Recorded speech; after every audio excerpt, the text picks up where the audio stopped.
You're listening to the Back Home Network, presented by Home Field Apparel.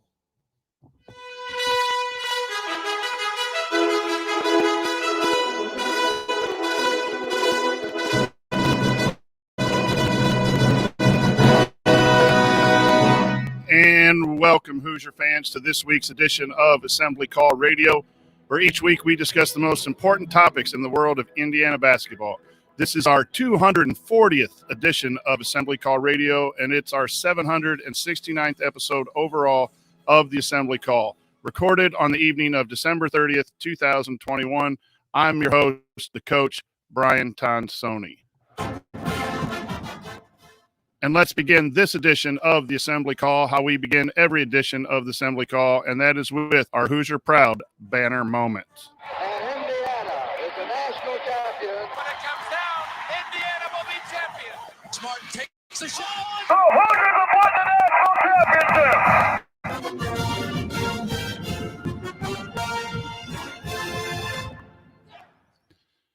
Tonight's banner moment occurred last week after the Northern Kentucky game when Coach Woodson was asked about a change in the starting lineup.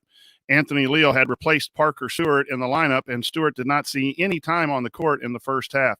It was obvious when Stewart played in the second half that Coach Woodson had chosen to discipline Stewart by sitting him during the first half.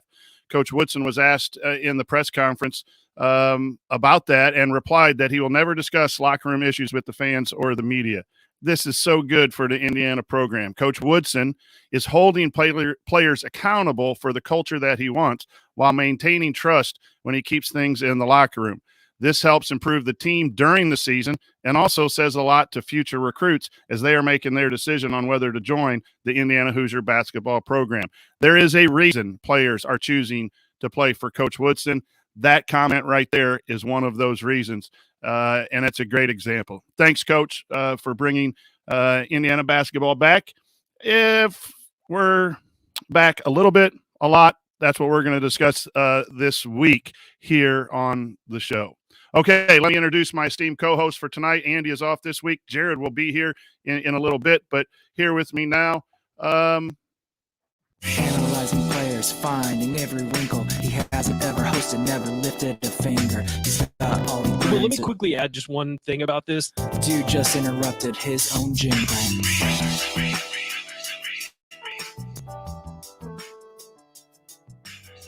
It's the one and only Ryan Phillips joining us. Ryan, what is your rant this week? Well, I apologize for still not having a working microphone. I will have that by our next show, thanks to shipping issues. But there's nothing happening, Coach. That's what my rant is about. It's a canceled game last night, obviously, with UNC Asheville having COVID issues. We understand that. It's necessary. Glad they canceled it as opposed to put anybody in danger, but there's nothing to talk about. There hasn't been a game since the last time we did this. So we're going to have to just dig deep. It's like an off-season show almost, Coach, right? We're going to have to dig deep and find things to talk about. What I will say is on the subject of COVID cancellations, everybody have a great New Year's tomorrow night. Just be safe, be smart like everybody else, and have a good time. We don't need you having things canceled for COVID, like our basketball team. So that's all I got, Coach. Let's dig into some deeper topics, but nothing really to rant about because nothing happened. And here's what we are going to try to talk about. We have some Hoosier headlines here in segment 1. Segment 2, Jared will be joining us about 8:30 or so. What we think we know about Indiana heading into Big Ten play. And then segment 3, we have some really good questions in the mailbag as usual. All of that is coming up this week on Assembly Call Radio. But this edition of the Assembly Call Radio is presented by our friends at Home Field Apparel, where they have the largest collection of vintage IU apparel that you'll find anywhere, with beloved logos like 2 different versions of the Bison. And Home Field has something special for fans and grads of other schools, considering their product line now extends to more than 120 different schools with unique vintage logos for all of them. And no matter what you buy, it'll be comfortable and the colors will last through many washings. Plus, you're supporting an Indiana-based company that came up through Kelly. What could be better than that? Go to homefieldapparel.com and use our promo code HOME for 15% off your entire first order. That's promo code HOME for 15% off. Once again, the website is homefieldapparel.com. Wear one for the team. Okay, here are the Hoosier headlines, and Ryan and I will be talking about them here in Section 1. Obviously, the UNC-Asheville game was canceled. That was a non-conference game. That's not going to necessarily move the needle for Indiana's outcome at the end of the year. A little bit less risk of injury heading into the Big Ten. The con is athletic department loses some money, obviously, from the gate and a chance to maybe increase efficiency numbers for the metrics.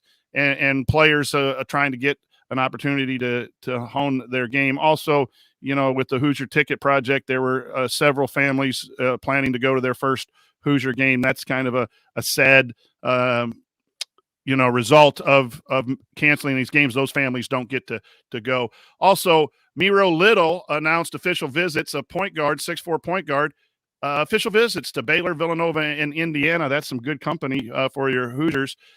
He's from Finland, Helsinki Basketball Academy, and that'll be interesting to see how that recruitment goes for the Hoosiers. The Big Ten updates its forfeiture policy. Basically, if you can show that it's unsafe for your team to compete, even if you have 7 healthy players and a coach, the minimum that you need to play, you won't get an automatic forfeit, which would count as a loss. The conference will try to reschedule those games. And also, there were some high school recruits, Jalen Hood, Shafino, and Caleb Banks. Various outlets are reporting on their games, have some film out of their holiday season basketball games. Caleb Banks, I think, dropped 32 points, over 30 the other night, and looked really good, obviously. He's been putting some serious numbers up this year. Yeah, and you're always going to get the 2-minute highlight. You're not going to see him travel or miss a closeout or anything like that on those highlights. But still, that's good to see those guys that are committed to Indiana playing well. So that's our headlines, Ryan. There's not much more. You already said enough about the canceled games. They are what they are. You got to appreciate the games that are on. Coach, you said that this game wouldn't have moved the needle from a bracketology perspective. Where was Asheville ranked, and what did they consider?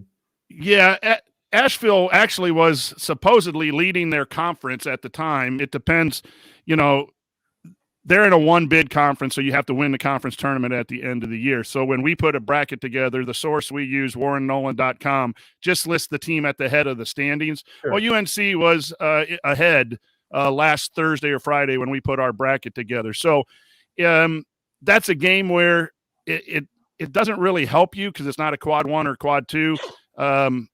But it's better to play the top team from that conference than the bottom team from that conference. Sure. So it would have been good. The way it helps would have helped Indiana was if they get a wide margin of victory and their defensive metrics and their offensive metrics. In fact, that's what's keeping Indiana in or just out of some of the brackets. We got a great question in the mailbag for it.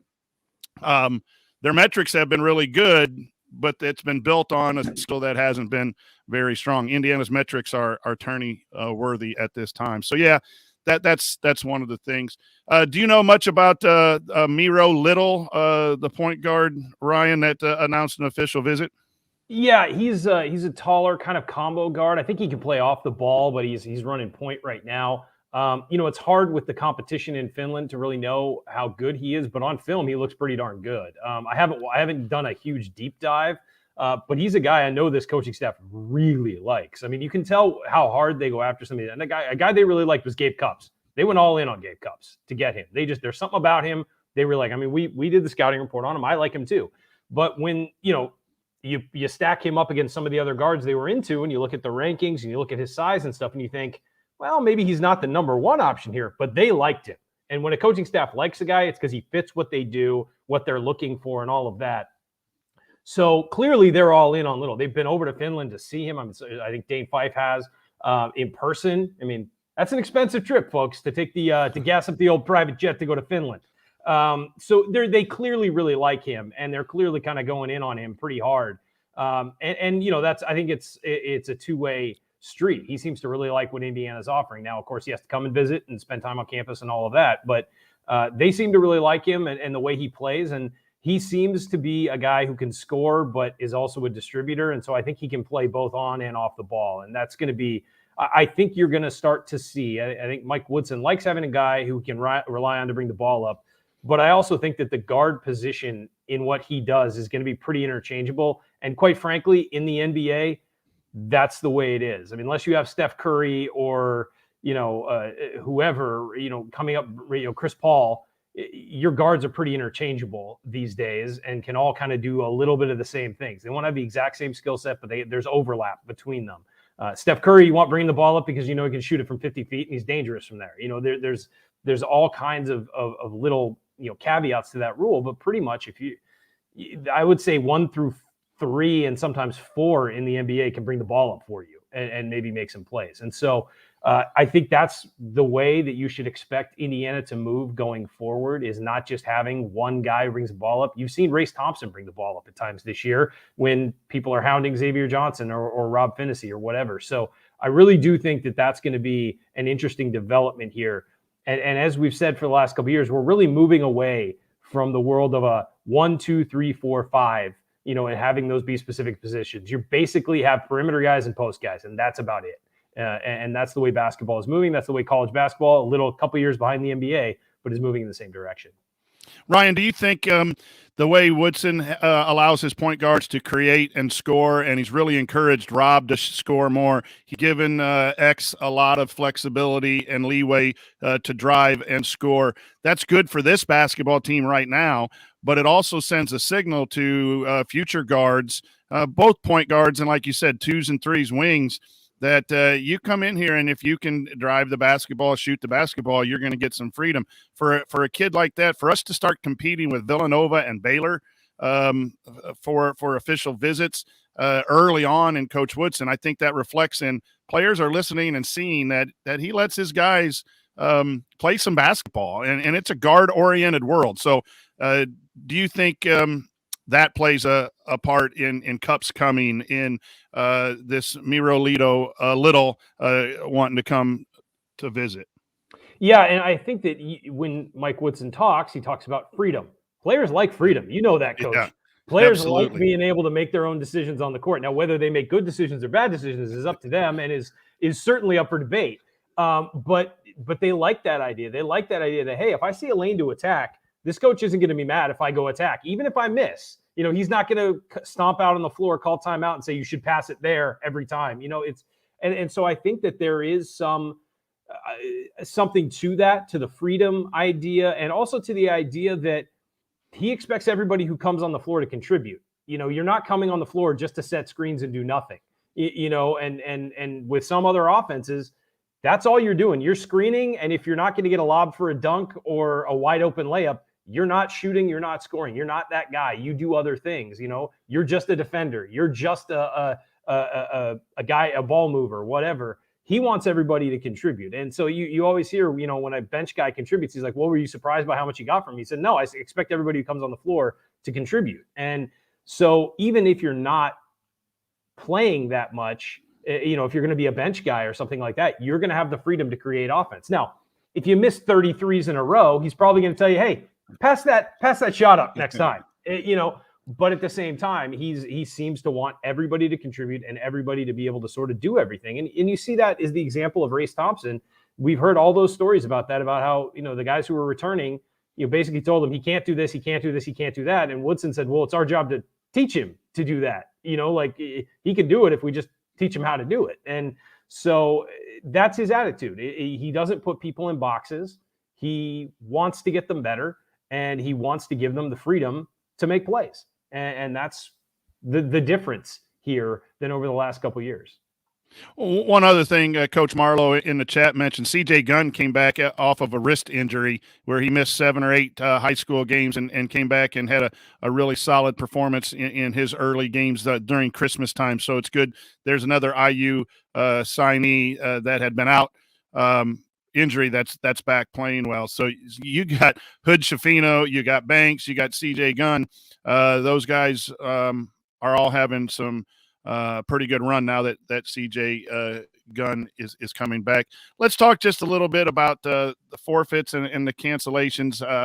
There's not really anything we can move the needle for the decision makers and everything, and guidelines change and all of that. I'm just dealing with that as, if the game's on TV, I'm watching it. I do have some opinions on forfeits versus cancellations. Ryan, just your thought on some of these conferences and what they should do given the current situation. Honestly, I do think that if teams have very low vaccination rates and they are, not taking it seriously, and if players are, not look, it's hard to do to cause a forfeit. It really is, and it's hard to give that team a loss. It's harder to give that team a loss to me than it is to give the other team a win. Because losses hurt you in the end in the tournament. What's really interesting is we'll go to college football right now. UCLA at the last minute here in San Diego forfeited the Holiday Bowl at the last minute, or canceled their appearance in the Holiday Bowl, and they've treated it like before. They gave the other team the trophy. They're not going to give them a win, which I think isn't fair. The other team did everything right and obeyed protocols and things like that. But we know now that even if you obey protocols, you can get this. And so it's really hard for me to throw a forfeit loss on a team when most of the team might be acting right and doing everything it needs to do, and one guy can cause an outbreak, and it's hard to punish the whole team for that. So I would say, get rid of the forfeit system. What I would say is be flexible, and the NCAA should be flexible. And I know they have those. They've been marketing this forever, but maybe move the NCAA tournament back. If this keeps happening, maybe move the tournament back a week and give some time for some makeup games or something. I mean, you have to be flexible in this world, and it's something that sports has not picked up on. The NFL will never move the Super Bowl back. I get that. There's so much money tied up in it and everything, and the specific dates. The NCAA tournament could be moved. It could be altered. They could alter the schedule. They could do whatever they wanted and make it work. And, I mean, last year we had a forfeit, in the NCAA tournament. We had a team couldn't play. The other team just moved on. There are things you can do and be flexible. There's no need to be so inflexible with all of this. So I would just say that I think we have to be nimble with what's going on. And if a team only has 15 wins or 15, it was only played 15 conference games, well, you're either going to have to do makeups or you're just going to have to count those 15. What I would say is if you miss multiple games, maybe you're ineligible for the championship or something like that. I mean, maybe you can get the 1 seed in the conference tournament if you have the best percentage, but you don't get to raise a banner and get a championship for that because you've played fewer games than everybody else. Yeah, it's just the situation is so fluid. Regardless of where people stand, I just don't see if you've done what you can do, that you have to forfeit a game and have a loss. It's going to create nightmares for Andy and I and the bracketologists of the world to keep track of, who's playing, Tennessee loses a tough game to Alabama and 2 of their players didn't play, but they still went ahead and played. You got to kind of keep track of that. All that's going to be in the committee down at the end. But I also think, Ryan, where I would try to fit games in is it used to be the Big Ten played Tuesday or Thursday and Saturday. Back when they had 18-game schedules, it was 2 games. There has to be some pockets of scheduling where you might have to play games a little bit closer than what you wanted if you lose a game due to a cancellation. That's one way that I think you're just going to have to suck it up and do. It might not be ideal. If you have 4 days in between, you might have to sandwich and end up playing 3 games in 5 days or something like that. But that's part of the problem of we're going through just a very strange health issue in these years until it gets to a point where we don't have to, do these things. We'll do that. Okay. Coming up on Assembly Call Radio, we're going to assess what we think we know about this Indiana basketball team as it exits non-conference play and gets ready for the Big Ten Gauntlet. That's next here on the Assembly Call.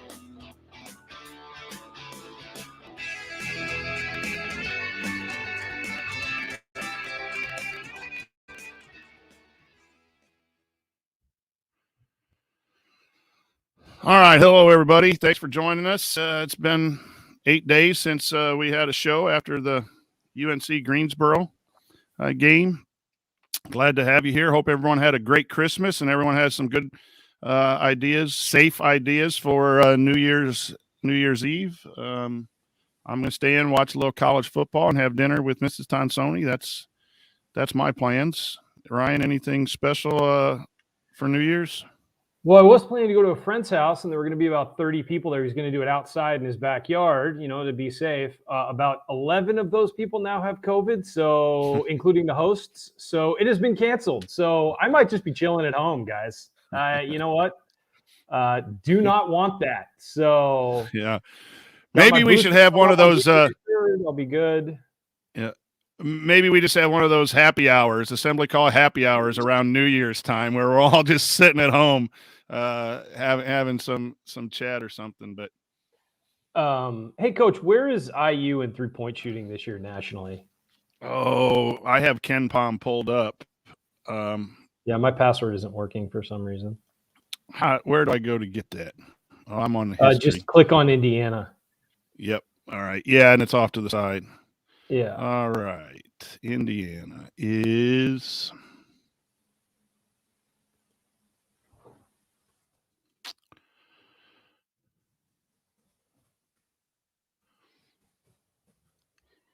effective field goal percentage. 3-point field goal percentage, 41 at 37%. Yeah, I knew the percentage. I was just wondering where that lined up. That's pretty good. Hey, look at that. Really, Who's that? Good evening, gentlemen. There he is. Hey, we're doing well. We're just in between segment 1 and 2 here. Oh, very nice. Watch, you got bedtime done a little early tonight. That's right. That's efficiency right. numbers. That we were just looking at Ken It was Palm. an efficient evening. Jared Morris efficiency numbers on bedtime. Ken That's Palm. right. That's right. It was good. It was good efficiency tonight. Hey guys, doing? It's good to see you. We're doing well, man. We're just talking about our exciting New Year's plans of sitting in and maybe having Jared, an assembly call happy hour. You missed my story. There was a party I was going to go to outside. It was an outdoor party at a friend's house. I might still do something, but an outdoor party at a friend's house. And there was going to be about 30 people there. And, it was going to be safe outside, spread out a little bit. 11 of the guests now have COVID. Jesus. And then 2 of them are the hosts. So wow. When it was like 2 or 3, it was kind of like, should we do this? Then it was 6, and then it was 8, and then the host got it, and we were like, well, I'm good. It is just ripping through everybody. Yeah. Man. Yep. I sent you a note in the chat. Be safe. Yeah, I had to change the Ken Palm password, but I'll send it to you right here. Thanks. Too many people. Did you give it out to too many people? Well, yeah, actually, a couple of our awesome community members are going to start doing some data analysis for us. So I was giving them access to our Hoop Lens and Shot Quality and Ken Palm accounts. You know what's weird? Like, I had that account to Synergy for a while. And I canceled it because a lot of times I would cancel it in the off season to not do it. And now I can't get a hold of anybody over there to try and like re-up it. It's so strange. I think they just don't focus very much on the small time little media members anymore. I think they just focus on like their coaching product. Well, it's a lesson to you. You never should have canceled it there, Jared. You should keep it. I guess, but I don't want to just keep paying $20 a month. I know. Well, it's like BTN. It's like BTN Plus. I cancel that immediately after I sign up for it every year. Yes. That is wise. That is wise. Hey, by the way, working on a player guest for our meetup. So I don't want to say anything yet, but we're continuing to work on that. So hopefully we'll have at least one player guest there. And probably we'll be supporting a local Bloomington charity as well. So we will have details, but if you're going to be in Bloomington, February 5th, plan to meet us at Switchyard after the IU-Illinois game, which hopefully is a victory. Last time we did the show after that awful Purdue game. The one where Coach came. But at least, at least at least there was like this incredible moment that overshadows it. It's like when I think back to that, I think about the moment with Coach Knight, and how incredible that was. And then it's like, and we kind of had a basketball game that we barely showed up for. But the game was, I don't know, it was one of those games. What were we down by? I think we were only down by like 6 or 8 at halftime, right? Yeah, but you could tell it was totally over. The flow of the last few minutes of that half, you're like, oh God, here we go. Yeah. And then Purdue just kicked the doors off him. Yeah, it was bad. Anyway, why are we reliving that terrible You brought memory? It up. I don't know. That's true. That is true. All right, are we ready to do this? Yep. Yeah, let's do it. All righty. Let's go.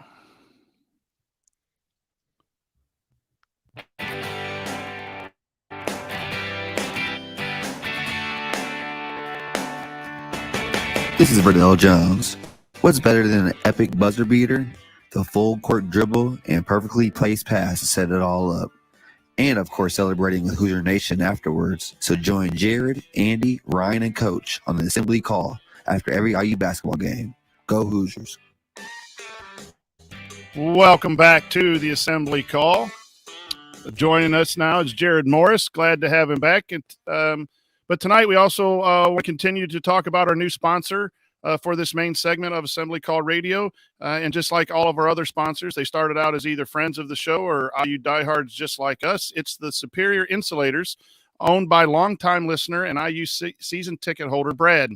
With winter right here now, the timing is perfect to tell you about their high-performance insulation and air barrier systems for both residential and commercial. And you know their work is high quality. They did the air barrier system and spray foam for the IU Excellence Academy. They also worked on the IU football locker room, the Marching 100 Hall, and many other buildings on campus.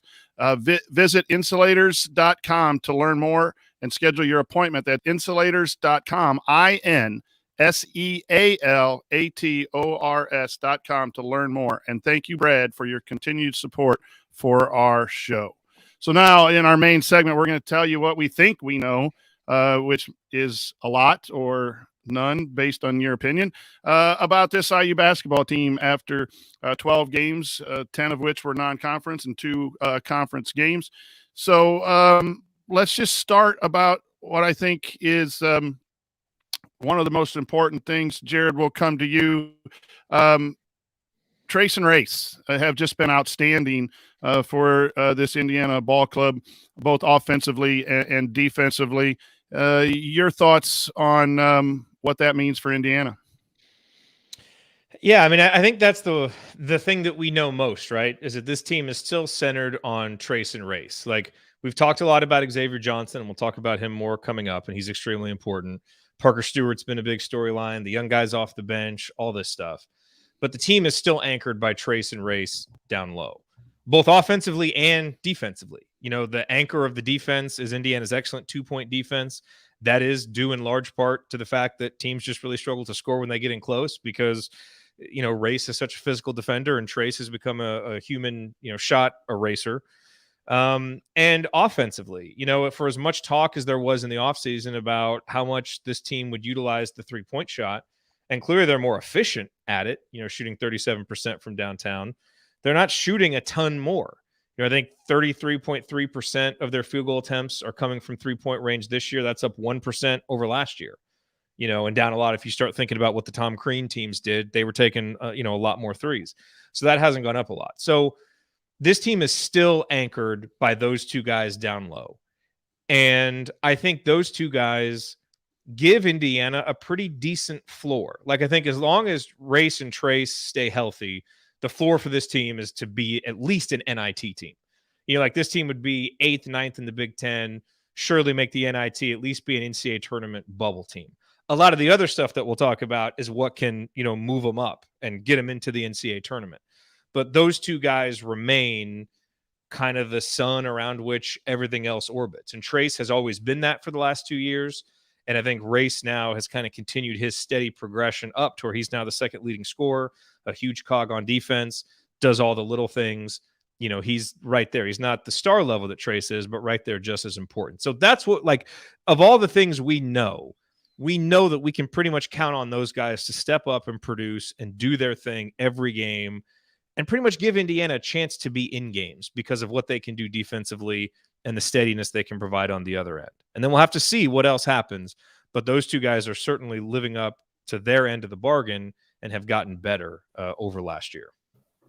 Ryan, you're a big Race fan, you know, giving him the game ball all the time and all things, deservedly so. What do these 2 guys, in your opinion, bring to Indiana, and what can they do in the next 18 games to even be better and help this team make the tournament?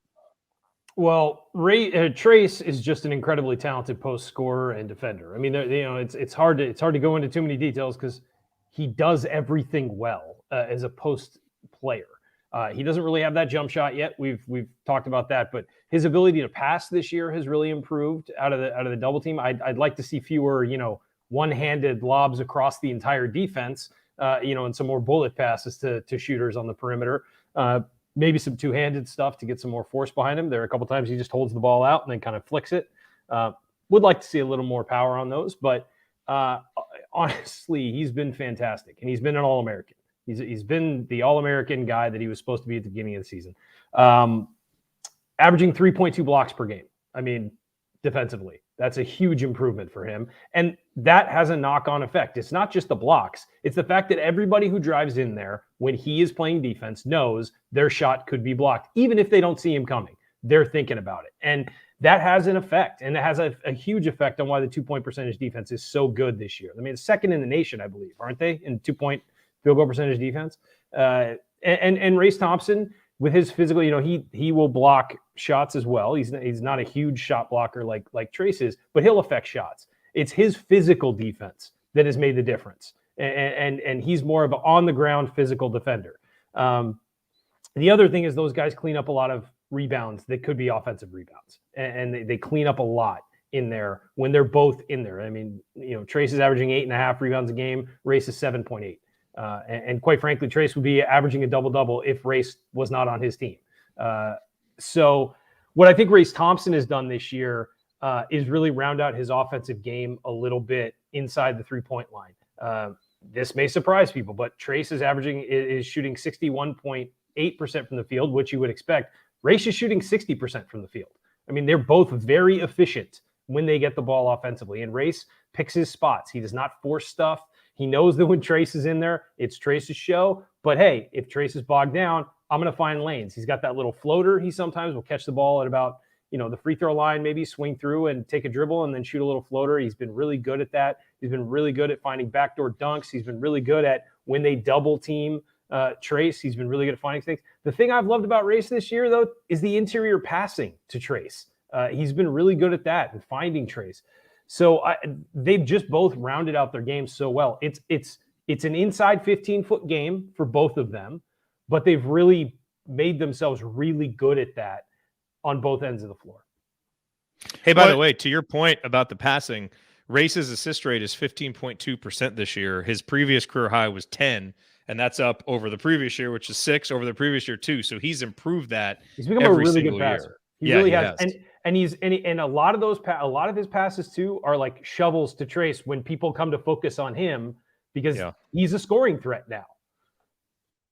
You're going to hear a theme from me today is what are they going to do against quality opponents?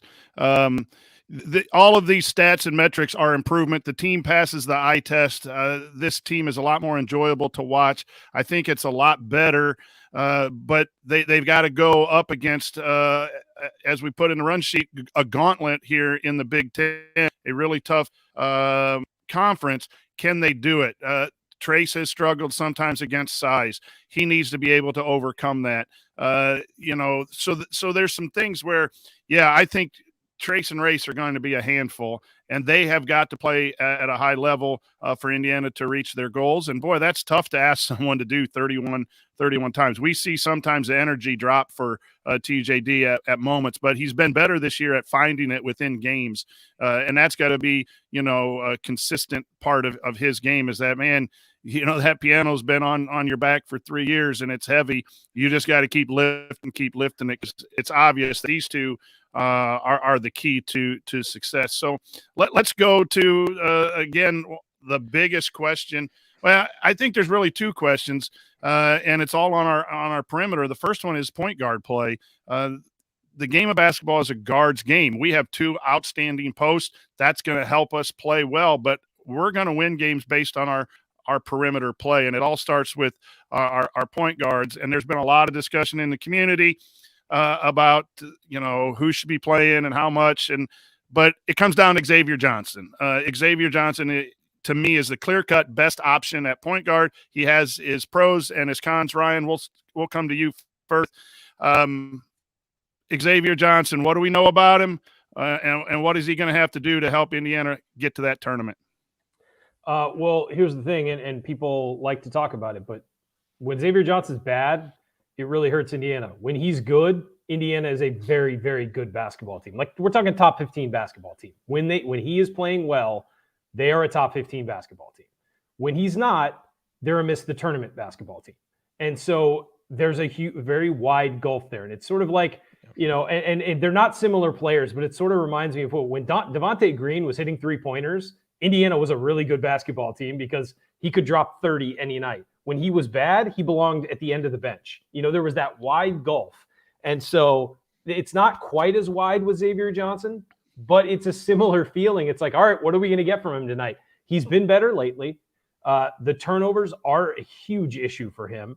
The other thing that's an issue for him is staying on the floor, and he's done a better job of it lately, but too many silly fouls, like, getting into a guy's body 25 feet from the hoop. Like, you don't need to do that. He had one where he got into a guy's body 94 feet from the hoop. You don't need that. There's no advantage gained by bumping a guy 25 feet from the hoop. Pick him up 5 feet later, and don't foul him. He's too valuable to be to not be on the floor. And so the other thing is he needs to feel the pace of games better. I hate, love his offensive ability, hate his pull-up jump shot. Hate if he catches a 3-point shot, because his shot has so much that it needs to go through before it gets to the release point. If he catches it and shoots it, I'm fine. Off a dribble, there's so much that needs to be set in that shot for it to work. It's never going in unless he gets lucky. And so he needs to recognize that. You can shoot a 3 if you catch it and you have the opening. Take it. Fine. You've shown you can make those. Off the dribble, never do that. And the other thing I would say is that his driving ability and his aggressiveness make Indiana so much better. He's just got to know in some games like Wisconsin where to pick his spots a little bit. And I even said at the time of the Wisconsin game, I wasn't really mad at him for driving in that game because nobody was doing anything. At least he was trying to get something going towards the basket as opposed to passing it around the perimeter and finding nobody open. So I appreciate his aggressiveness. I do think, it's, as Coach always says, you'd rather slow a guy down than have to speed him up. And I agree with that. And so you want him to rein it back a little and maybe be a little more thoughtful with his actions on the floor. But the general aggressiveness that he has is something we haven't seen from a point guard in Indiana in a while. And that rubs off on the rest of the team.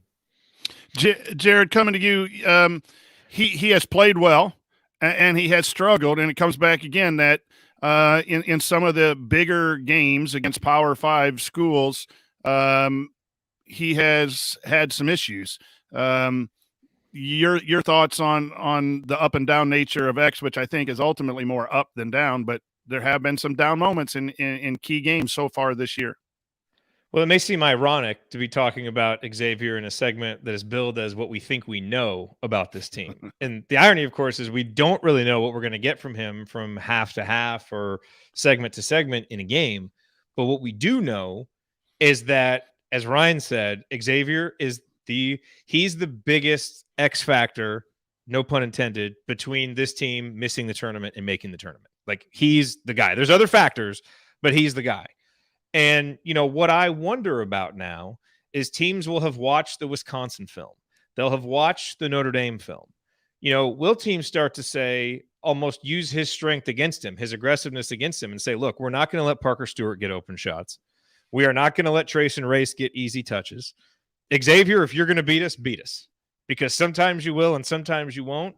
But that's less of a sure thing than Parker Stewart shooting or getting it into Trayson Race.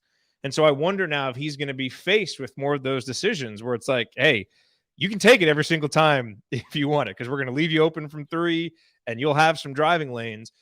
Will he be able to learn, and will Indiana's offense be able to adjust to that, to where it's not just him, like Ryan said in the Wisconsin game, it's hard to kind of get mad at Xavier because a lot of times those were the best options. But Indiana's offense has to make it so that teams can't just do that and kind of play, because Xavier's greatest strength is also his greatest weakness. This is how it is for a lot of players, and if a team plays into that, he has to be careful. So, that's what I wonder about. And, the point you made, I really like Xavier Johnson. I think he's going to lead us to the NCAA tournament. I think he brings more to the table than he takes off of it. But the fact remains, in Indiana's 4 biggest games this year, against St. John's, he got in foul trouble and wasn't on the court as much as he needed to be. In the Syracuse game, he got in foul trouble, wasn't on the court as much as he needed to be, and his production suffered because it kind of felt like he couldn't really get into the rhythm when he was out there. In the Wisconsin game, he was sensational in the first half. We all know what happened in the second half. Some of that's his fault, some of it's not. And the Notre Dame game, he fell right into the trap of taking all those open shots off the bounce. Now, he responded to the coaching, once he got benched, but those were Indiana's 4 biggest games, and your point guard wasn't really reliable from minute to minute in those games. So we've got to get used to that, and that to me is the biggest question mark. But I know with 100% certainty that when we get to the end of this season, we're going to talk about how good Trace and Race were, and then the very next thing in the last post-game show, it's going to be talking about Xavier Johnson and how he was either the key to us making the tournament or to not making the tournament. I don't know what it's going to be yet, but that's the biggest storyline for the rest of the season. So it's going to be really interesting to see how Big Ten coaches choose to guard him in their first go-around, kind of seeing him as Indiana's point guard.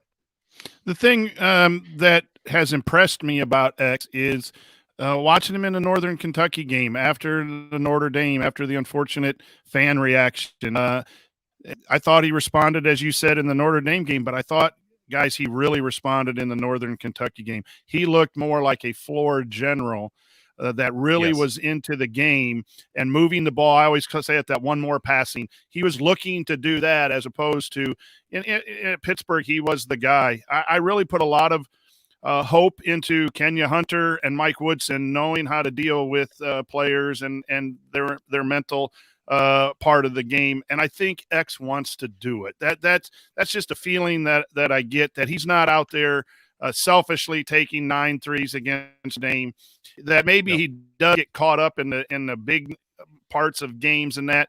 But I think he's got some mentors there. That's the reason he ended up at Indiana was those two gentlemen, and they've done a good job in many areas. And there's just a lot of trust from me there. But X and Rob at Northern Kentucky, and again, it's all schedule based because the things you put about our 4 best games in X really concern you when you go on the road at Penn State and Ohio State and start playing every game as one of those top teams.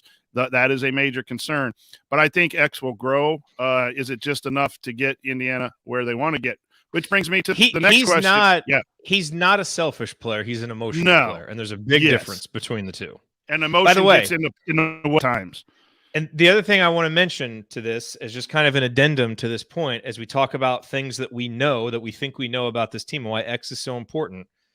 I think we know right now Christian Lander is not yet ready for more minutes. Yet. I think we can all trust Mike Woodson. We see the talent. I think part of us would like to see him get more minutes, and he's done okay in some of his minutes this year, but he's not quite ready. And the other thing is Rob Finnessy's offense isn't ready for prime time either, which is why we need Xavier Johnson. Rob Phinnessy, if the season ended today, he's at an offensive rating of 80, which is atrocious, and it would be the 4th straight season where his offensive rating has gone down. So for all the hope, and I think he's played a little bit better of late, and so maybe that kind of leads him into a crescendo as we go into Big Ten play and he's getting healthier. But that just underscores why Xavier is so important. Rob and Rob's defense is going to be really helpful. And maybe him playing more off ball next to Xavier where he can, kind of be in a less pressure-filled offensive role will help him. But that's why we need so much offense from Xavier, because we're just not getting it consistently from the other point guards. So, Ryan, I'm coming to you with this next question. It's more perimeter stuff. We have some guys who can shoot the basketball. Indiana is 41st in the country in three-point shooting. I think we just looked that up in KenPom at 37%. What are we doing to get shots? Can we do some more things to get shots? And there's a great question later about, trying to get 3 or 4 more three-point shots. I think that's an area, as Jared just mentioned, you're going to try to take away those shooters. You're going to try to take away the post and leave the point guards open. But how good is our three-point shooting? Do we know it's that good? And what do we know about how it can be even better and get more shots? Your thoughts on our perimeter shooters? I have a bone to pick with the run sheet for this because it says Indiana has at least one outside shooter it can count on in Parker Stewart. We have 2. Miller Kopp shooting 39.5% from 3. That's 2. Kopp has been out, not really played his best in a few games. He's also struggled with injuries. But I think that when that guy catches at the open three, I feel like it's going in almost all the time. When he gets an open look from three, I feel like it's going in. He's also our best free throw shooter. I think we should note that at 94.4%. But he's been a streaky guy throughout his career, though. That's the thing about him. Sure, he has too, but so is Parker Stewart. Parker Stewart has not been streaky this year. He's just been good. But you have to admit, you have to think that Parker Stewart's, what is he at? He's at 49% right now, I think. Yeah, 49.1%. You have to think that's going to come down a little bit. I mean, it's certainly going to come down. He's on. It almost should go down. It's like Mark Titus's rule: if you're shooting 49% from three, you're not taking enough. Yeah, and it's going to come down though. I mean, we have to think that by the end of the year, a good 3-point percentage for him would be like 43, 44 would be great. So it's going to come increased volume. Yes, of course, with increased volume, and he should shoot more. And I think that you can see the confidence growing in his shot with him too. He stepped into that Northern Kentucky game and shot one from 5 feet behind the 3-point line. Like he came off the bench saying, "I'm gonna shoot the first ball I get." Like you could just tell he was ready to go, and he had that loaded. I think this team is a good 3-point shooting team. We've seen the improvement. Guys like the Bates can knock him down. I think he's going to have to continue to work on his shot, but he has the confidence to knock him down. I think Leal has not been great lately with the increased playing time, but I think that he's still going to be able to knock him down. I think that percentage, he's at 35%. I think that's going to go up a little bit. Parker Stewart, obviously, Kopp. Xavier Johnson shooting 36.4%. When he catches and shoots, he shoots pretty well. When he shoots off the bounce, he does not. We've mentioned that, but it's worth noting because he has a strange shot that is a lot of moving parts from the free throw line as well. He shoots well from the free throw line as well.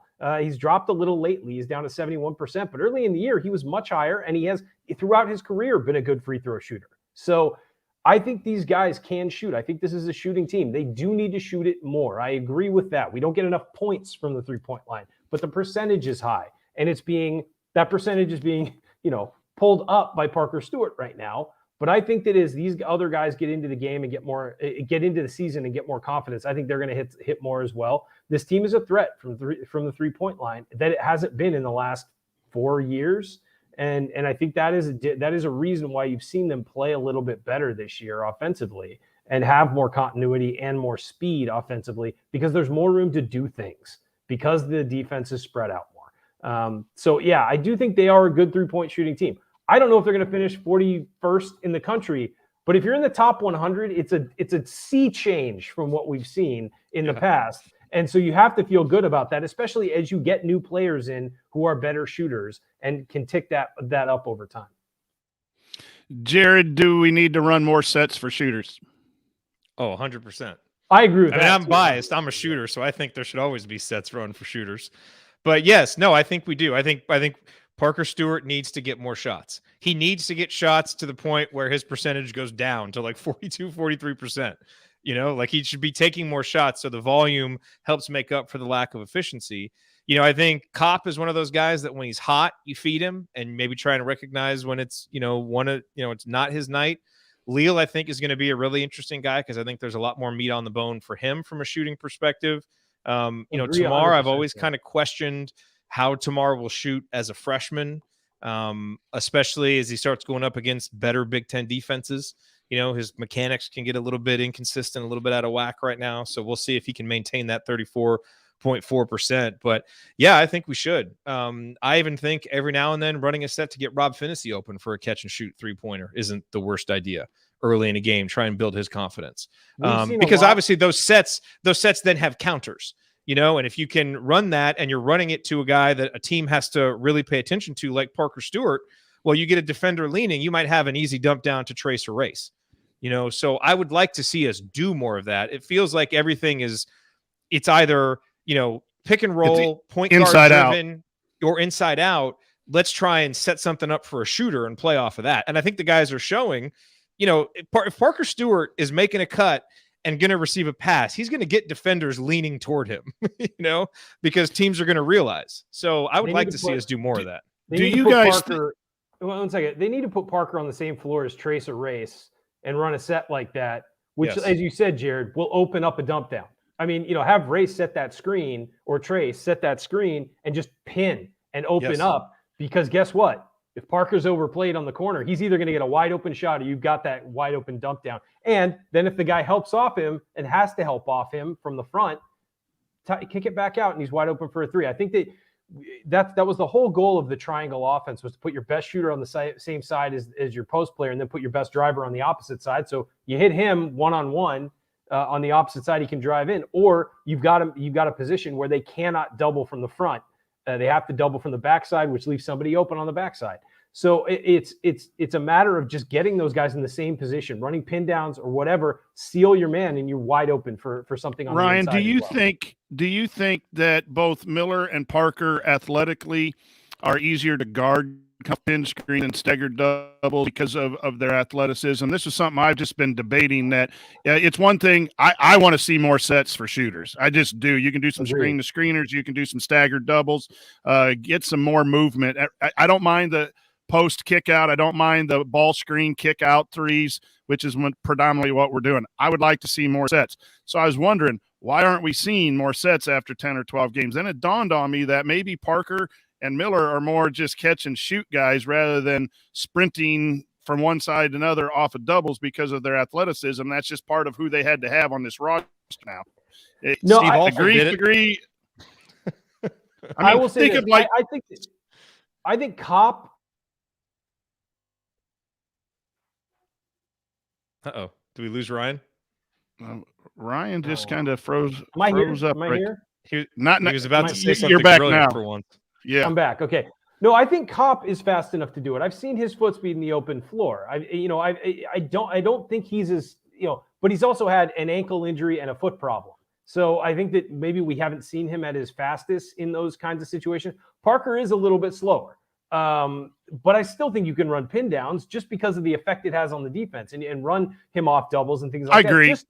Just to get the defense moving. And if his guy is with him, okay, we'll run the next thing, but if not, maybe his guy gets caught up. Maybe they have a bad switch. Something happens. You can still run the stuff. But he's not, neither one of them are Steph Curry fast, or Ray Allen fast going off of that stuff and going to get wide open every time. So, look at the history of this school. We've had plenty of slow-footed guys that have gotten open shots running off screens. But guys are more athletic sets. So come on. Yeah. Those defenders get right on that hip and chase people off curls now too. They don't try to gap as much as they did back and in what the you day. can do is you can also build in fakes there, so they can't do that.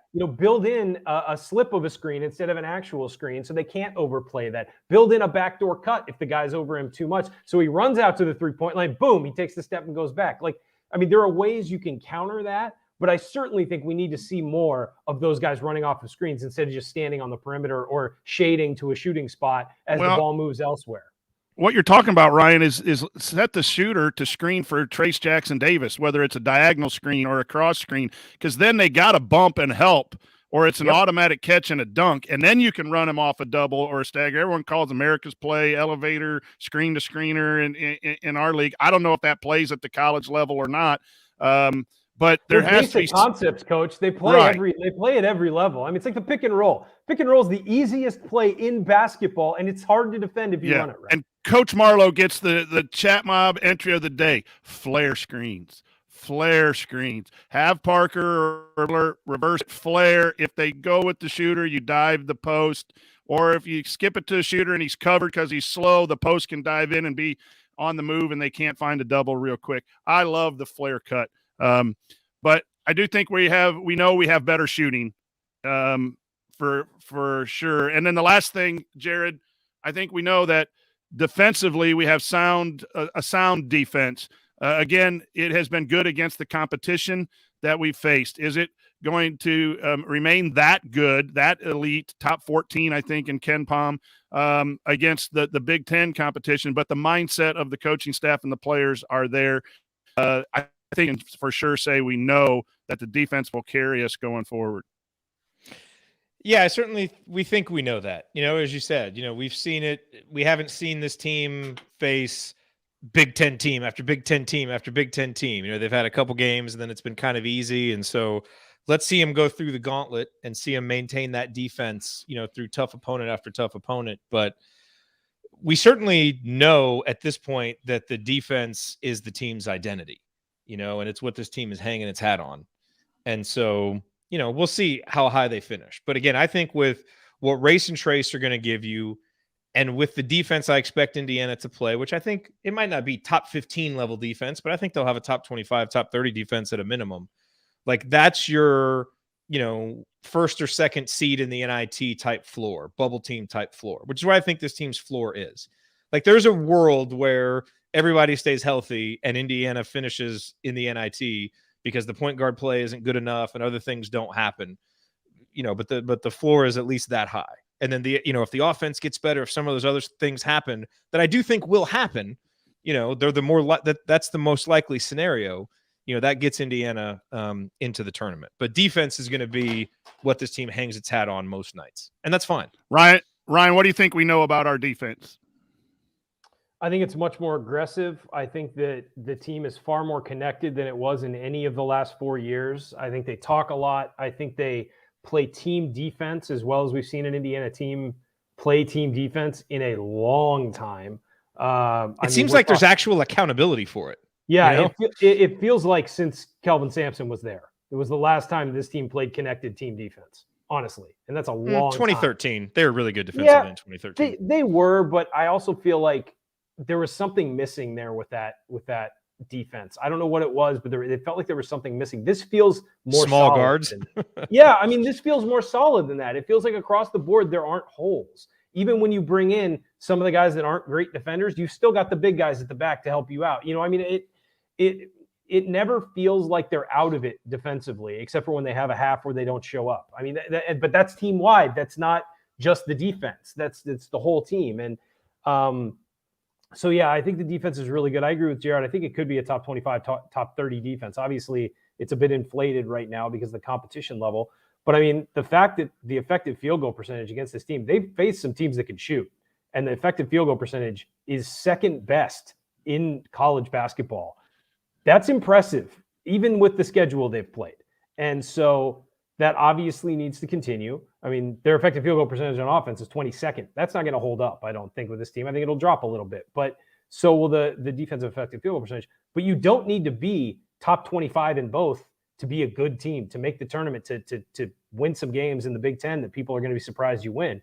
You just have to be better than you have been. I mean, we always said about the last couple of years, there were games where literally if one guy got hot from three, they would have won 6 more games. It's if one guy had played better defensively, they win 4 more games that year. This team talent-wise was on the verge of being much, much better, but it was always missing something. And you come into this year and you're getting some of the things you were missing. Now, it's not perfect. They still haven't put together a full 40 minutes, in my opinion, which they need to do. I mean, they got to start that tomorrow, because of the competition they're facing. But a lot of the things we've said we needed to see from this team over the last long stretch, we're finally seeing from this team. Can they put it all together at the same time? That's the question moving forward. And can they do that against good competition? And we'll see that moving forward. But you just feel like this is a much more complete team that does a lot of the things you need to do to win basketball games. And you did. They play really hard on defense too. You got guys that struggle against the bounce. I think Parker and Miller both struggle against the bounce, and they have to be out there against talented guys. But even when they get beat, they're scraping. They're trying to get blocks. Yeah, they're staying within thing. They compete. The competition level defensively is really good. So quickly to round up section 2 around what's our Big Ten conference record going to end up being based on what we know. Ryan, you're first. We're 1-1 right now. We got 18 games scheduled to be played. 11-7. It's a guess. So you're going 12-8 overall? Yep. Yeah, 12-8 overall. Jared, I say 11-9. I think we'll definitely have double digits. Obviously, we'll answer the question about bracketology a little bit later. I think it needs to be 12 plus for Indiana to go dancing, and the right 12. I think they'll win at least 2 games that people are going to be shocked by. Yeah, and they'll probably lose one they should. I think we know the team. We know this. The Indiana basketball program is better. It's better in many ways offensively, better in many ways defensively. It's better in recruiting. We have a guy that we like at the head coach. The program is moving in the right direction. We're a couple bounces away. What we do know, we're a couple bounces away from being, undefeated. So we are where we're at with our schedule. We just now need to step it up. And we'll answer your questions here. Coming up in our third segment, we have great questions as usual, so stick with us here on Assembly Call Radio.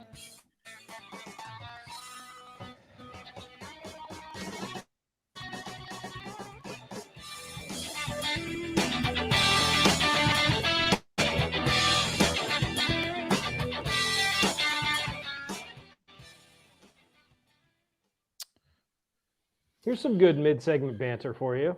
Ooh. Jalen Hood-Schifino is the number 8 ranked recruit in IU's history, according to 24/7, because of his rating. How many of the top 7 ahead of him can you name? Okay, he's number 8. He's number 8.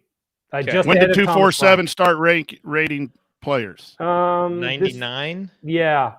They're all recent. They're all because the ratings have gone up. Eric Gordon's not recent, but he's on there. He's on there. Yeah. Eric Gordon. Okay. Romeo. Yep. Cody Zeller. Yep. Noah Vonleh. Yep. You got 3 more. I know. Was Yogi higher? Yogi? Yep. 1 spot higher. 2 Was more. Bracy higher than him? Nope. This is after Bracy. Thomas Bryant? Nope. Thomas Bryant is directly behind Jalen Hood-Schifino. They're very close. They're JBJ. JBJ is 1. How many do we have now? Is that 6? You have 1 left. It's a good one. It was my first guess. What year did it? But you said it's relatively recent, right? The earliest on here I'm seeing is 2004. So, DJ White? Yeah. Good call. That's the first one I thought of because I was there when it happened. But so Jalen Hood-Schifino is 0.9920 is his rating. Thomas Bryant is 0.9919. So 1 point. And then Yogi and Blackman are both 1 point ahead of him too. So he's right, basically even with those 3 guys. And then good. And then it's in order, it's Eric Gordon's number 1, Romeo Langford 2, Noah Vonleh 3, Cody 4, DJ White 5, JBJ 6, Yogi 7, Jalen 8, Thomas Bryant 9, and Christian Lander 10. And Tamara's 11. Lander. Yeah. The thing I like about Schifino is his game doesn't profile as like early to the NBA. It seems like he's going to be a guy that's at least in college for 2, probably 3 years, even if he's like at the high end of what he's supposed to be. Yeah. And that's a great recruit to build around. The thing that I love about him, and I watched Montverde play a game the other night. It was maybe 2 weeks ago. He's just steady. Like he's not like he doesn't hurt you ever. And then he does a lot of things really well. He's not like a superstar shooter or a superstar who's going to drive by everybody like we saw with Lander in high school, or the greatest. He's a very good passer. He like a passer, I'd give him a 9 out of 10, but he's not a 10 at passing. There's no weakness. There's no big weakness. It's like, well, yeah, he's got to figure out his shot, or we're going to be in a really rough spot. Like there's none of that. You just look across the board at his skills, and it's all very good. And the other thing is he's playing against phenomenal competition almost every night. And you've seen with Tamar has been able to step on a college floor because he went to IMG and not look like overwhelmed at all. He's made some mistakes and he's played like a freshman, but he's certainly not cowed by the moment ever. And no so, way. Yeah, no, not at all. If anything, it's the opposite, Yeah. And so I like his confidence is just through the roof. And I think you're going to get the same from JHS. And will he step in and start immediately? I don't know. It depends who's on the roster next year. We don't know. But he's certainly going to play a lot as a freshman and contribute a lot. And I think he fits really well with what this team wants to do. He kind of reminds me of Damon Bailey, actually. Like solid in everything. Yeah. I mean, much bigger. But yes. But I mean, just as a guy, like as you're explaining, just kind of does everything well. He doesn't hurt you, like all those things. That's what Damon Bailey was, and came right in as a freshman and was just solid his whole career. And occasionally spectacular, but just solid all the way through. From Joel said it in the chat that he just has a great feel for basketball. Mm-hmm. He just does, and he's a winner. He's gonna win you games, because he's not gonna hurt you in any way, shape, or form. It's like, it's interesting in the way I'm starting to feel about Anthony Leal as his defense gets better. I'm starting to feel like that's a guy who just doesn't hurt you when he's out there, and he doesn't make mistakes. And if he does make a mistake, he immediately recovers. He could hit some more threes. He could, provide more on offense. But he's going to move the ball on offense, even when he doesn't have a shot. He's going to throw it into the post. And then defensively, he's going to hustle and hustle and hustle and will not hurt you and will be there to help and will dive on the floor and do all of those things. You're starting to feel far more confident in him being out on the floor. And it was a question I had early when he was playing a little bit more. But you just see with experience, he's playing much better. If he's going to keep getting more minutes, though, he's going to have to score more. He's going to have to start making shots. Of course. But you're right on everything else. You're right. I mean, I think everybody's gaining confidence in him because you just watch him and it's like he just keeps doing stuff. That's why I said he reminds me of Colin Hartman. Yeah, and the thing on the threes, I think that the adrenaline is getting the best of him when he's out there because I think he's rushing. As he plays more, he'll calm down a little bit and have some time. So I think he's pushing it a little bit. He's had some that have rimmed out and there's been some bad luck there. But he should be hitting those nothing but net anyway. So I just think that he needs to slow down a little bit offensively and he'll be fine. Because his form is fine. I think he's just rushing it. Mm-hmm. Nice. Good stuff. Hey, are we doing subscriber shout-outs? Let me look here. Let me look. Subscriber shout-outs. Yes, let's do some subscriber shout-outs. All right, now I got to find. There's mediocre. I've got it. You've got, all right, you take care of that then, because I only have the mediocre question pulled up right now. I got it. All right, let's roll through some of these. All right, here we go. We'll get started right now.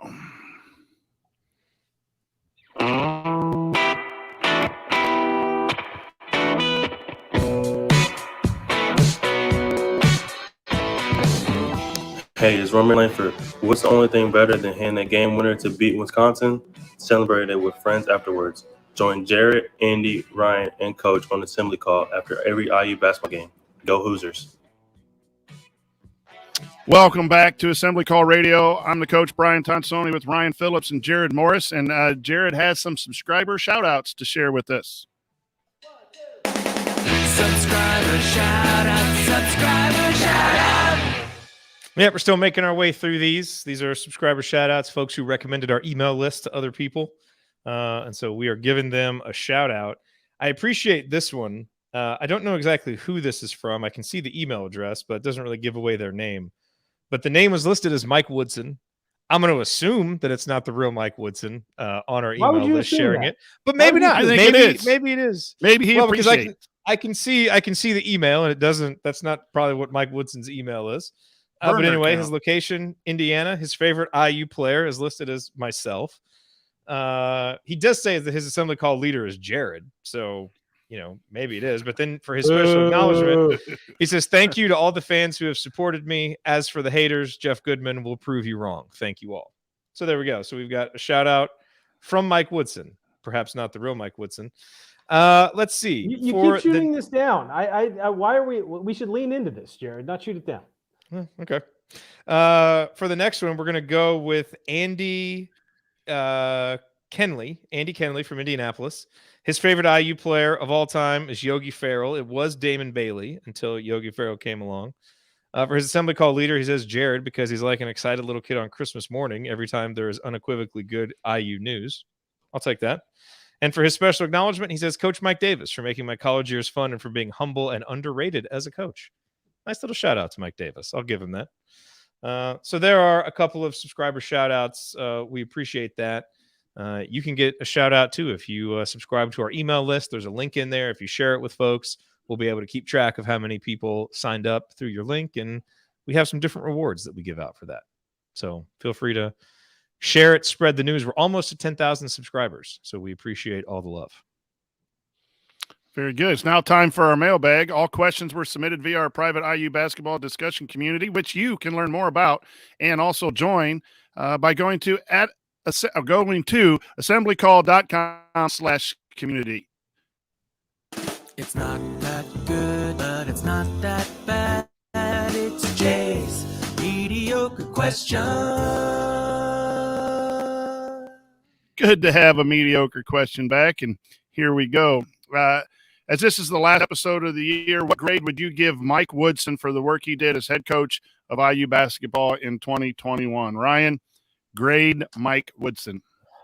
B+, I think. I think everything off court has been fantastic. There's been a few, the fact that the team wasn't ready to play against Syracuse it knocks him down a little bit. They came back, they played well in the second half, and the second half collapse against Wisconsin knocks him down a little bit. Other than that, and there've been, I understand losing some focus in the early non-conference games. A couple have been there've been some ragged stretches or whatever, but off the court, A. All of the recruiting stuff, putting together his coaching staff, retaining guys, all of that, A+, great job. Coaching on the court, knock him a little. I think he'll get better. I think as he gets used to the college game, everything will improve. But yeah, I give him a solid B+, bordering on an A-. Jared. I'm debating between an A and an A-. For a lot of the same reasons that Ryan said. I just think he's grading too harshly. I mean, I think there have been some hiccups on the I think there have been some hiccups on the court. Yeah, but harsh doesn't mean that that's the right grade, though. The most important thing for Mike Woodson was to restore enthusiasm and in the IU program and faith in the fan base, and he has done that. He's recruited well. Like, it feels, we are not that far removed from this program really feeling like the foundation was crumbling and like, what the hell are we? And it feels like that has been restored. And the main reason is Mike Woodson has come in and taken charge and been exactly what this program needed. It hasn't all been perfect on the court, but I kind of think that what happened on the court through these first 12 games, assuming there was no disaster, was honestly like the least important of all the jobs that he had, and he did all the other ones well, and he got us to this point at 10-2, still in a strong position to make the tournament. So it's not an A+, but I'm giving him an A, because I think the most important stuff and getting this fan base rallied around the program again and getting the recruiting back on a firm foundation, he's done that. And I feel really good about moving forward. Even if I have a lot of questions about the next couple months, I feel great about where it's going moving forward. No, and to clarify, I feel great about the direction of the program. If you're just giving me a grade from right now, I think that the two best teams he's played, they've lost against. And so I gotta knock it down a little bit. I am being harsh, but I think that's fair. They haven't played a tough schedule. They've done well, though. Ryan, you're being harsh at all, because A is excellent. B is very good. C is what's expected. D is barely doing anything, and F is a failure. That's how I grade all the projects. I just pick a letter and what I feel about this essay. I feel that it's a B+. I think he's done a very good job in a lot of areas. I think that the miscommunication at the end of the Syracuse game with the trap, or not calling off the trap, or making not sure the players knew what was going on was an issue. I think there's been some issues, just some basketball issues with him learning what he wants to do with this team, and this team, what Coach Woodson wants to do to keep it from being excellent. And so I think that's a fair grade, a B+. I think he's done a very, very good job. Happy he's here. I trust him a lot, but my grade would be a B+ as well. And I just don't think that's harsh. But there you go. 1A, 2 B+. And Joel wants to know, can he find a way to get his team 3 or 4 more attempts? We kind of talked about that. I think we're all in agreement that we need to run a little bit more sets for our shooters. So, Joel, I think we answered that. If not, text me later, and I'll give you my answer. So there's 2 questions here about where Indiana is. That is true. Lisa asked this: Mike DeCourcy has IU as a playing game with Belmont. That worries me. Mike is generally fair and a supporter of IU and the Big Ten, but he's not a fan of our schedule to date and believes, as I understand, that we've got a lot of ground to make up even make the tournament. Can we do it? Dave also asked, what January record do the Hoosiers need to post to be on pace for a relatively stress-free Selection Sunday. Assuming they play all 9 games, he thinks it's 6-3. That would finally get them to at least one good win, but I'm no bracketologist. So a little bit of there. I'll turn it to you guys first, and then I'll go and summarize some stuff that I put in the run sheet. Your thoughts just generally of Indiana's chances and what they need to do in the next 9 games to be in position to be where you think they are. Jared, we'll start with you. Well, I think we better definitely win 4 of the next 5 to feel good. We're playing at Penn State, home against Ohio State, home against Minnesota, at Iowa, and at Nebraska. I think if this team's going to be in the NCAA tournament, you've got to beat Penn State on the road, Minnesota at home, and Nebraska on the road. I know that's 2 road games, but it's against Nebraska and Penn State. NCAA tournament teams win those games. So then it comes down to home against Ohio State and at Iowa. I think you can win both of those games, but it's probable that they'll lose one of them. And then you got obviously Purdue coming up after that.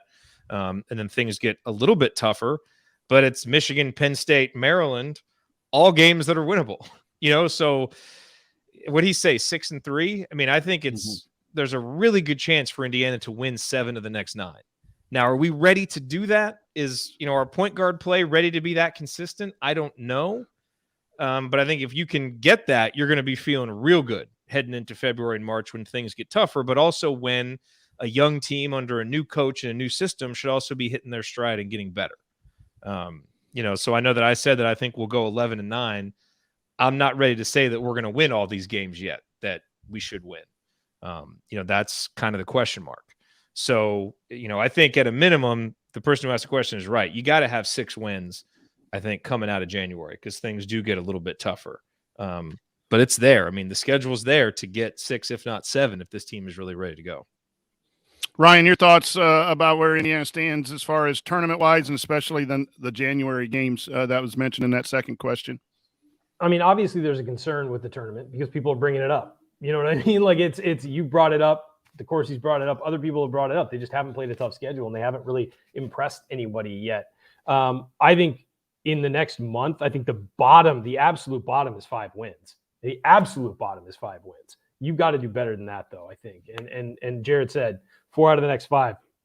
I agree with. They're absolutely 4 out of the next 5. Again, baseline 4 out of the next 5. You lose one of those other games. You lose to Ohio State. Ohio State's a top 15 team. It doesn't hurt you. And you'd love to win that game because it's at home and they haven't lost at home yet. But you lose that game. Okay, if you play well, you feel, all right, fine. But any of those other games you lose, you're in serious, serious trouble, I feel like. So I'll try to run through this quickly. And this is when I don't necessarily like being a bracketologist, because you kind of know what's ahead for Indiana. Indiana's got a tough road to make the tournament. That's just being honest. That's not a judgment of Coach Woodson or the team. It's just they currently are 0-1 in quad 1, 0-1 in quad 2, with a strength of schedule of 297 out of 358. Their non-conference strength of schedule is 347 out of 358. Only 5 teams since 2016 have made the tournament with the non-conference strength of schedule over 300. Now, that's at the end of the year, so if Marshall and Louisiana and some of those teams get better, maybe that creeps up, and that's not just an outlier, but that's kind of what we look at as a bracketologist. North Carolina State was in 2019 was 22-11 and 3-9 in quad 1, 5-0 in quad 2, so they were 8-9 and got left out with a net of 33, had really good metrics. Nebraska in 2018 was 13-5 in the Big Ten and played way too many teams in quad 3 and 4 and got left out as 5th place team in the Big Ten. Now the league was down. I don't think the league is down this year. So there are tons of opportunities. There are 9 right quad 1 games left. There are 5 quad 2 games left. Tons of opportunities, but you got to win the right Big Ten games.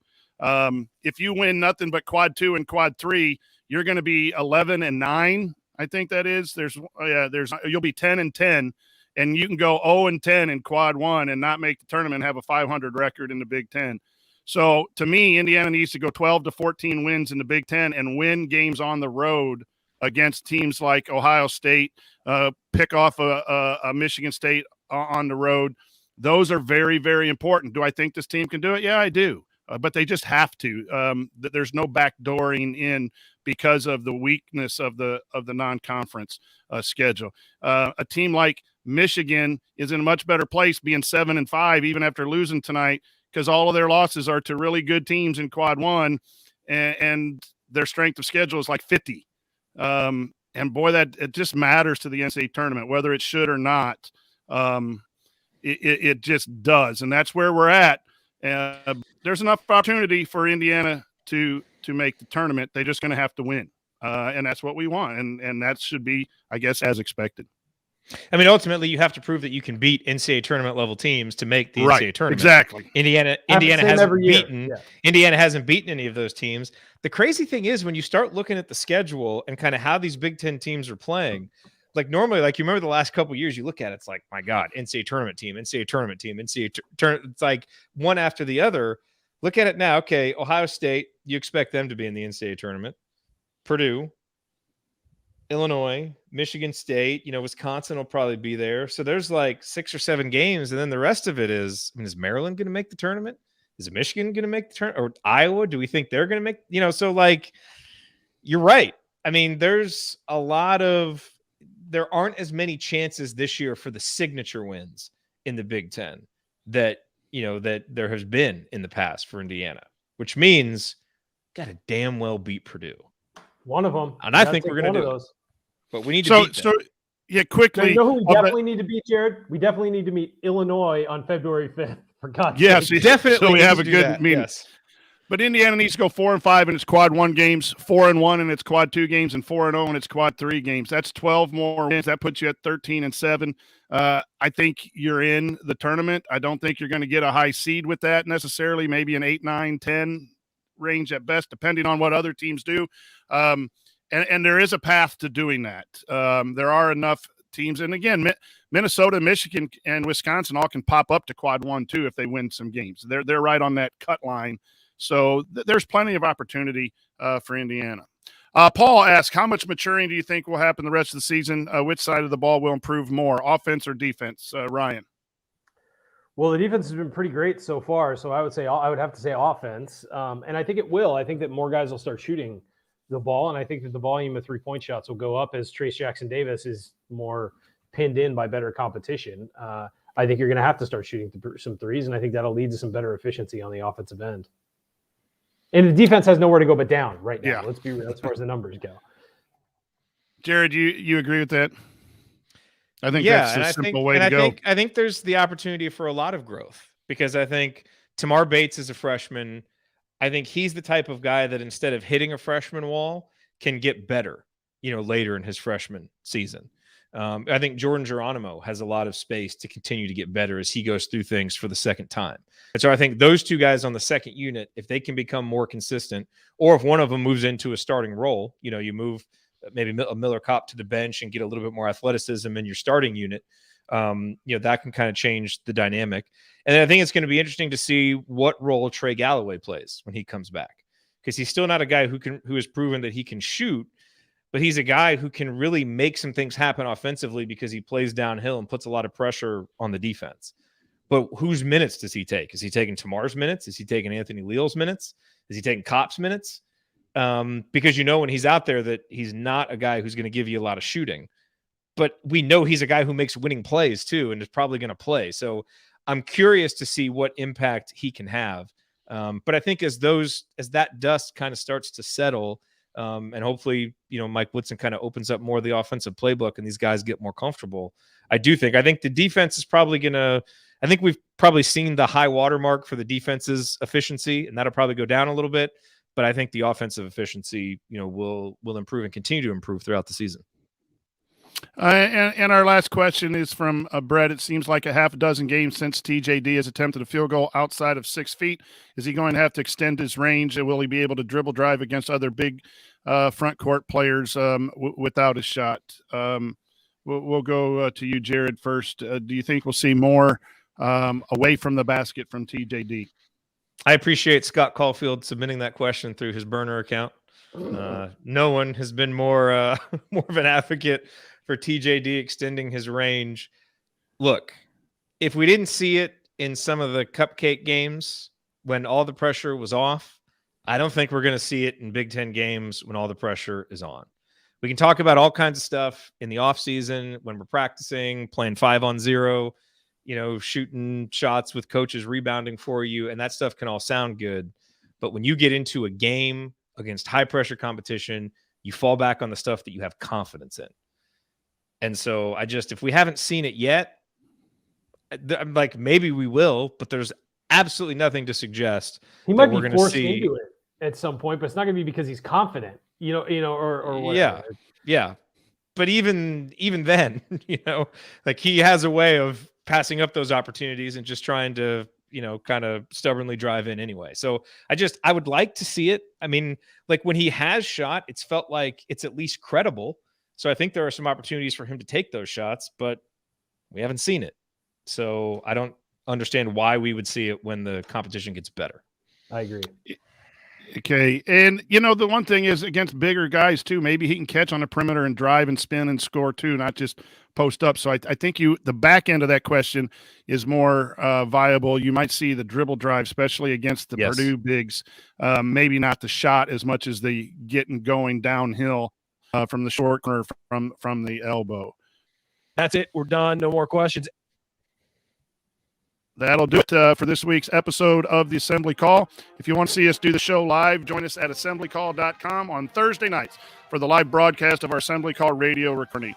Thanks to Bob Thompson for producing our music, and thanks to John Ringer of rigsdesign.com for designing our logos. And thank you for listening. We'll talk to you again next week or sooner if anything breaks. Until then, take it from me, Christian Walker. Keep your elbows in and your eyes on the rim. Go Hoosiers.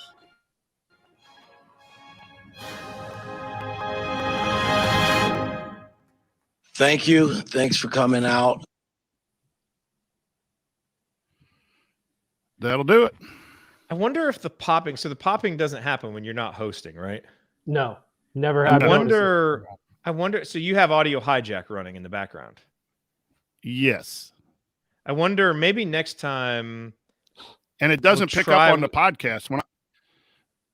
I know. Like when I send when we were send it out on the podcast and I listen to it in the podcast feed, I don't hear that.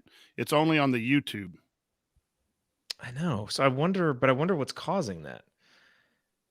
I mean, maybe I don't know. Or maybe we tried doing it. It happens to Andy too sometimes. Yeah, I know. Yeah. But it doesn't happen to me, right? No, never. Right. So I wonder. Is it upload speed? It might have to do with their type of computer or their, something, Yeah, but we just need to try and check the variables, so maybe one of these times we try without you recording with audio hijack. Make sure audio hijack is all the way updated. Okay. Would be one thing, but I don't know. We'll keep looking. Thank you guys for the kind words in the chat. There was one more question here from Chris. He says, can or will Durr's play continue to be a positive in Big Ten play when you need at least 3 bigs for minutes? Yeah, yes, it has to be. I mean, I think the more he plays, the better he's going to get. Yes, and he has a higher ceiling than Joey Brunk. He can just 100%. Do more things, and I continue to think he's a guy that's going to be the difference between a couple Big Ten wins, because there's going to be some foul trouble at some point, for Trace or one of those guys, and Durr has proven he can come in and get some things done. So, yeah, we need him. Jared, Coach loves Logan Duncan, but I don't know that he's ready. No, he's not ready. Yet. There's this thing in audio hijack where it says it's a D-click, removes clicks from audio. I thought you might have had that in one of our hosts. No, that's before. more like mouse clicks. I don't think that's going to do it. No, it's I don't know. I guess we can also try doing it without the music. I don't know if playing music jacks things up. Is it trying to think why does it go away? A little bit. It's better when the music isn't playing, but it's still pretty constant. So we just maybe need to try and do some tests. But yeah, I don't think it happens when you're not hosting. That's why I'm thinking it. That's why I'm wondering if it has to do with audio hijack. Is audio hijack still running? Yes. You want me to just pause it or shut it down? Yeah, let's stop it and see if that makes a difference. So now it's off. Do you still hear it? No, keep talking. Hello, hello. We played at the Keep talking. Hickory Gym the other night. That was pretty cool. It's gone. We Yeah, ran keep the talking, picket though. fence. There's- We ran the There's a picket couple fence. slight ones. We ran the picket fence. We didn't watch the paint dry and won by 32, so that was fun. I made chocolate chip cookies the other day. That Keep was going. also fun. There's some little interruptions, but it's not the popping. It's not as that- bad. That might be just a Wi-Fi bump or whatever, but it's not the popping is clear. gone. Yeah. So we maybe what we'll do, play some music real quick.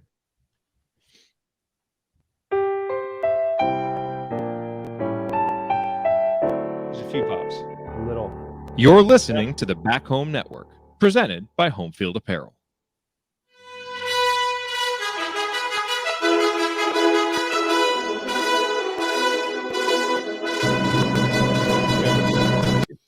It's certainly better. There's no question that it's better, but there are some little pops in there. See, that's when Andy hosts and I'm on too. That's when I hear it when he first comes on.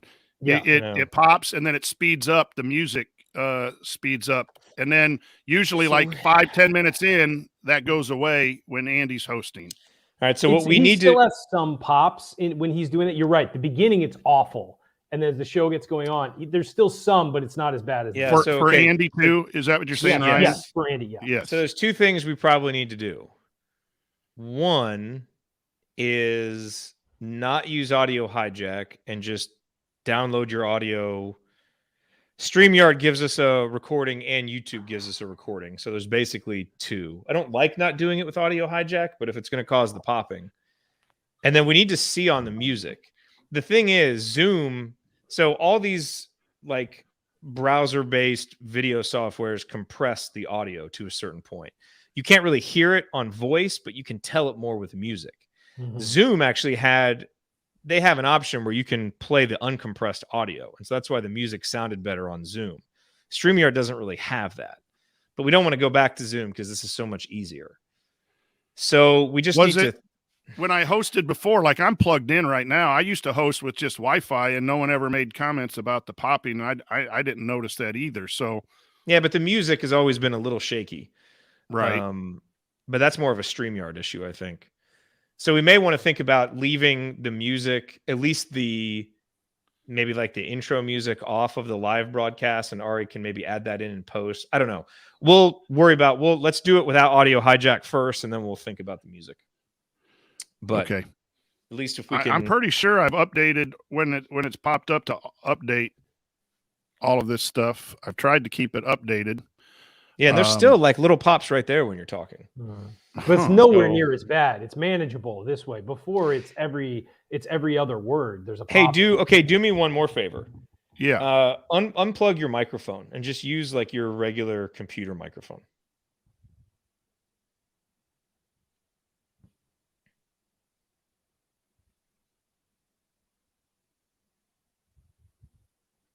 Thank you to everybody who's hanging here live with us as we do audio checks live. All right, here we go. I've just got the internal microphone now. Yeah, see, there's no popping, so it might actually be a microphone issue.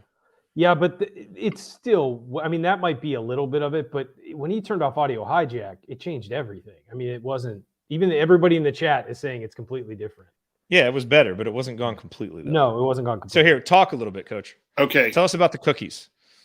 Chocolate chip cookies. They're pretty easy. Just get some Toll House cookies in a bag and just follow the instructions on there. You got to have a good blender because the blender overheats a little bit when it gets kind of gooey. But other than that, and then Mrs. Tonsoni, we always eat a little bit of the cookie dough together, have a glass of milk before we cook the cookies. We're going to make snickerdoodles here coming up.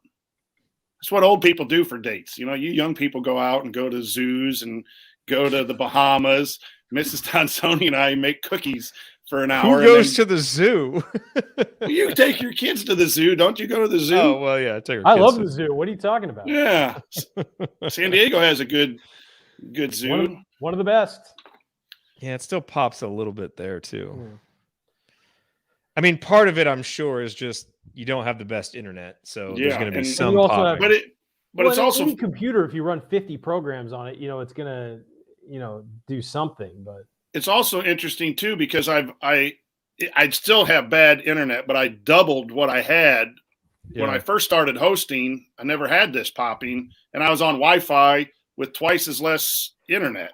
I know. And now I'm hardwired, and that's the issue that drives me crazy because I don't think I had the popping forever. So I do wonder if it's a mic issue. I mean, it's been a little bit better without the mic, but you don't sound as good though. So it's worth the popping to have the microphone in. So we just have to keep trying these variables. But audio, okay, now turn audio hijack on again. Let's see if it's noticeably different right away.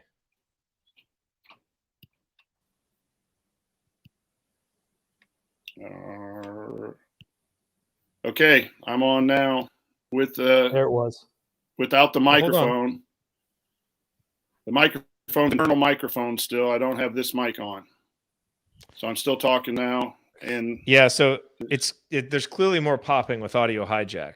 So Ryan may be onto something there, that it could be just something with different programs on your computer. What other things do you have running right now?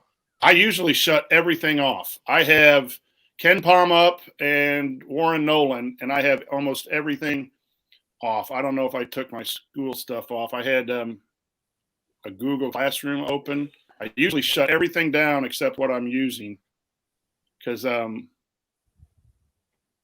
that's what I usually try. Are you on a Mac? Yep, MacBook Air.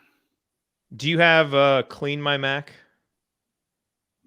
Is it an app or something? I don't know that I have. Yeah. All right. So one of the things we may do is maybe we'll get you a subscription to Clean My Mac, and it helps you get rid of like excess stuff and kind of free up working memory on your computer.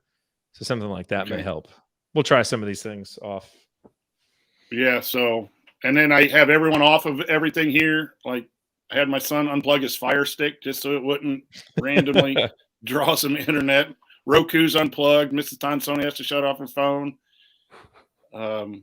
Yeah, I know. It may be less about the bandwidth and more just about the sound coming from your computer. Yeah, no, and look, I think part of it is certainly audio hijack. Also, it has to be taking up, when it's active, has to be taking up a lot of attention to the computer, and that might because he turned it off even with the mic and everything else. He turned it off. Audio hijack makes a big difference. Worlds of difference. So.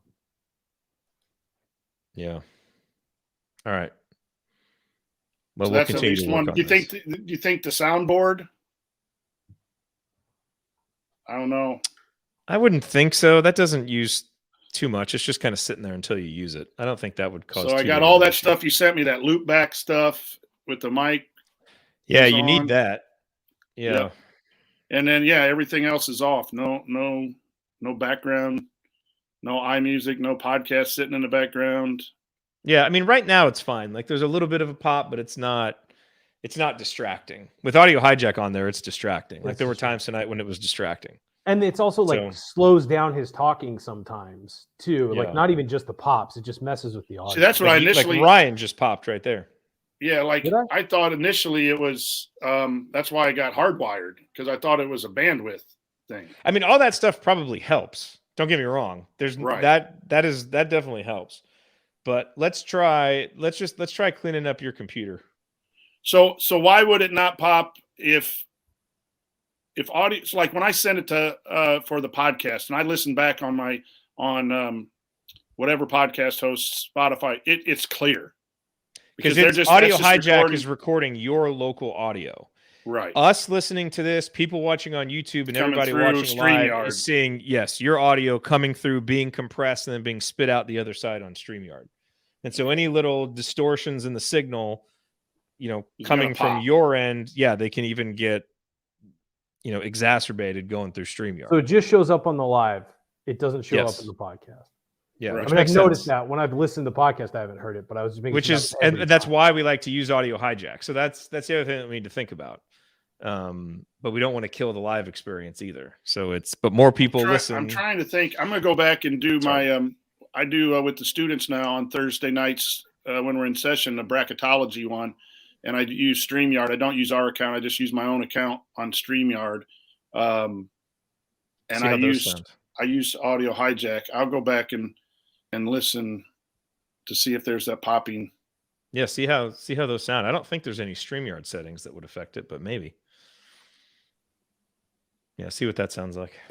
Yeah, because I've noticed that's why I've asked you, about stuff. When I go back and listen to a couple things on YouTube, it doesn't sound good. When I go back and listen to it on a podcast, it sounds perfectly fine. Hey, what are you guys available for Sunday? I'm not because the NFL. Okay. Yep. I'm good. We're short a man for the next 5 weeks, so my schedule may be thrown into flux, but we'll see. It's actually easier for me on Sundays during the playoffs because there's so few games, especially in the later rounds. But one of our writers' wife just had a baby, so he's out for 5 weeks. So my schedule may be in flux. I don't know, but I'll let you know. Joel, you're still listening because this is it's riveting content right now. Yeah, we're going to start this is going to be our new show, audio tech support with the assembly call guys. And we will just hop on. We'll talk IU basketball and troubleshoot your audio issues. That's what we do. That's what we do. Valerie says, I wonder about myself, Joel. We don't. We don't. We think y'all are awesome. You got two good-looking guys and, a guy who has a bad audio. So why not stay on? Jared's audio is bad? All right. I'll see if Andy's available. Hopefully the three of us can be on. Yeah, I would love to do it. It's going to be certainly a game we'll have something to talk about after, but, can't. Yeah, those games at Penn State are always beautiful basketball games. Ugh. When was the last time we played just a good basketball game at Penn State? I can't remember. It always seems like just a grinder, always. I think wasn't there one game when Blackman shot really well out there? He hit the 3 to win the game. Yeah, but I think even that game was ugly. It was ugly. Of course it was ugly. They're all ugly. I don't remember a good one. Hey, Joel and I are going to the Minnesota game on the 9th, so I won't be available there. Hey, okay. Joel's hooked me up, so I'm looking forward to it. He just reminded me there. Very nice. I got it in my phone, Joel. I won't forget. That's right. OG got hurt. Oh, he did? No, didn't he get hurt at Maryland? Oh. I thought he got hurt at Maryland. I thought you meant like he got hurt now. I completely moved on from Penn State. No. Oh, yeah. No, he had the big dunk against Maryland. Yeah, no, I think he got hurt at Penn State. Maybe he did get hurt at Penn State. Well, Marshall's down 25 to Louisiana Tech, so that'll help. That'll help our strength of schedule. It was at Penn State. I think it was the game was it the game that Blackman hit that 3?